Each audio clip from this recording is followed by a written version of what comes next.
So first common condition dandruff. ఇది almost 7 out of 10 పీపుల్‌కి ఈ ప్రాబ్లమ్ అనేది ఉంటుంది. ఎందుకంటే చలికాలంలో మలేసియా అనే ఫంగస్ మన స్కాల్ప్ మీద గ్రో అవుతుంది. దీనివల్ల ఈ ఫ్లేకీనెస్, పొడిలాగా రాలడం అనేది చూస్తుంటాం. ఎస్పెషల్లీ షర్ట్ మీద ఇలా పౌడర్ లాగా పడుతుంటుంది.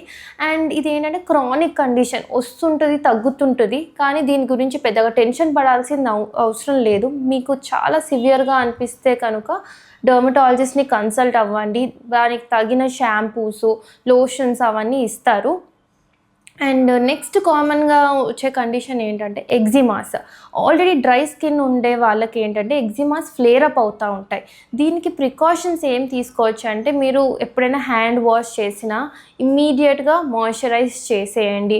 అండ్ క్రాక్డ్ ఫీట్ కూడా వస్తూ ఉంటాయి. సో ఇంట్లో కూడా స్లిప్పర్స్ వేసుకోవడానికి ట్రై చేయండి. లేదంటే మాయిశ్చరైజర్ పెట్టుకొని సాక్స్ వేసుకోండి. సో దానివల్ల ఆ మాయిశ్చర్ అనేది రిటెన్షన్ అవుతుంది. క్రాక్డ్ ఫీట్ ఎక్కువగా రాకుండా ఉంటుంది. చలికాలంలో సోరియాసిస్ ఆల్రెడీ ఉన్న పేషెంట్స్కి అది ఫ్లేర్ అప్ అయ్యే ఛాన్సెస్ ఉంటుంది, ఎక్కువగా అయ్యే ఛాన్సెస్ ఉంటుంది. సో మీకు ఎక్కడైనా కొత్త ప్యాచెస్ కనబడినా, లేకపోతే ఉన్న ప్యాచెస్ ఎక్కువ సిల్వరీ స్కేల్స్ లాగా ప్రొడ్యూస్ అయితే మాత్రం మీరు ఖచ్చితంగా ట్రీట్మెంట్ తీసుకోండి. అది ఎక్కువగా అవ్వకుండా చూసుకోండి.